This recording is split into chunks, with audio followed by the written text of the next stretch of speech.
so it clearly creates some challenges, right? Because automatically, if you have a rarer entity, the amount of data, the number of trials, the number of level 1 evidence you have is going to be a little less.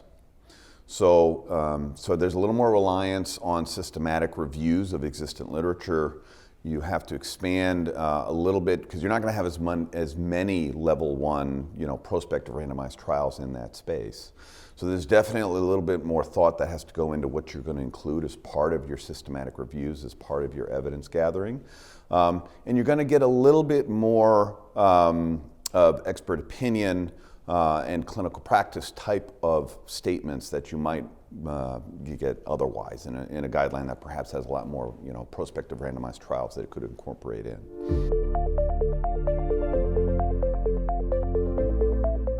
So the guideline very much made an attempt to create risk-stratified approaches to not only the diagnosis but also the treatment.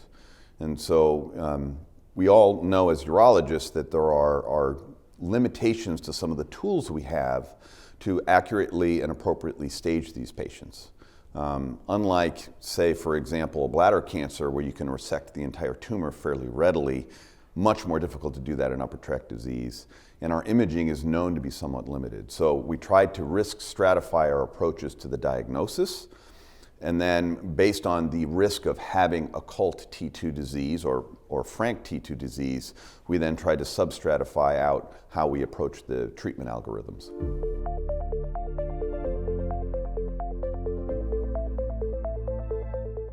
Well, so ureteroscopy and actual tissue biopsy is something we always would want, right? Like it's always good, you're gonna have more confidence in your ability to say how you're gonna approach something if you can get actual tissue.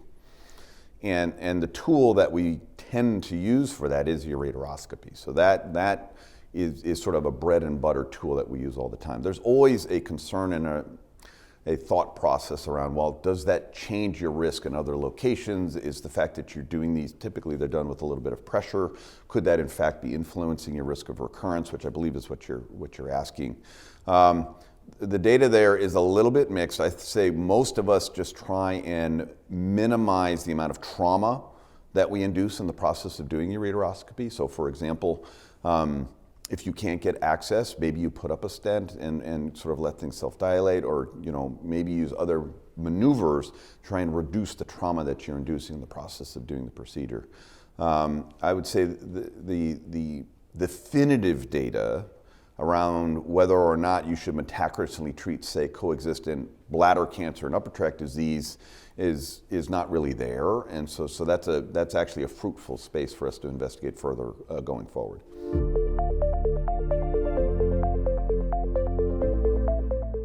So I think one of the real keys, or one of the takeaways that we hope people get out of this guideline, is to not forget about Lynch syndrome. Lynch syndrome is quite common in the context of upper tract urothelial carcinoma, unlike most other urologic malignancies.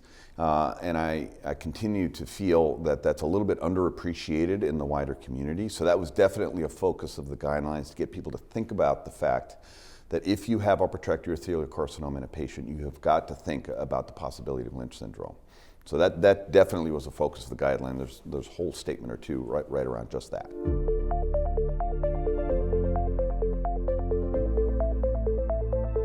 So there's a plus and minus to everything. POUT is probably our best randomized data with respect to chemotherapy in the context of upper tract urothelial carcinoma. But it's an adjuvant trial, so it was designed to say if you get the nephroureterectomy, if you get platinum-based chemotherapy, you do better than if you don't. The advantage to adjuvant therapies, you have a final pathologic diagnosis. You know the stage, you've reduced the disease burden, the amount of, quote, work chemo has to do is less. And so there are advantages to that approach. However, it often, not always, but often means you've lost a kidney. And if you lose a kidney, your kidney function may lower. That may move you from being eligible for cisplatin to carboplatin.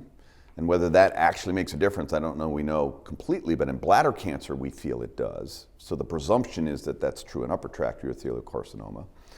So that would argue, well, maybe you should do it before, because maybe then you could get cisplatin, and maybe after you lose a kidney, you can't. However, you also don't have as good pathologic information. So how confident are you that they in fact have invasive disease that would qualify you for chemo? Because chemo is non-trivial. You know, there's a yin and a yang to everything. As I tell my patients all the time, there's no free lunch.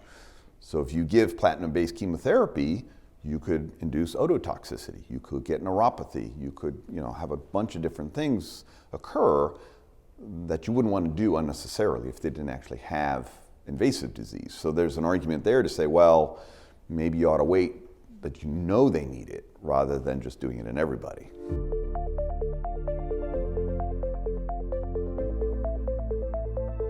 This perhaps will generate maybe more controversy than some of the other aspects of the guideline, because one of the things we were trying to emphasize is that if somebody has low risk upper tract urothelial carcinoma, there should be every attempt made to try and spare that kidney, because the risk of progression to metastatic disease in that context is relatively low. Like any guideline, this is not proscriptive.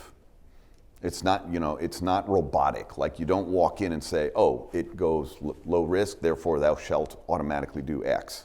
However, we felt it important to emphasize that you should at least think through and try and emphasize those approaches wherever feasible.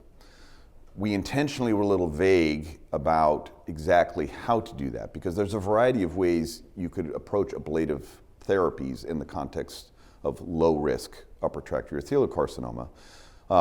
There's various ureteroscopic laser approaches. Gel-mito might be appropriate in certain contexts. If it's isolated, perhaps like to the distal ureter, for example, you could consider a distal ureterectomy and reimplant. So there's a variety of ways to spare that kidney, recognizing that there's going to be scenarios where that's not possible, either just due to multifocality or disease burden, et cetera. So we tried to give some wiggle around that, but by the same token wanted to emphasize that where feasible, an attempt probably should be made.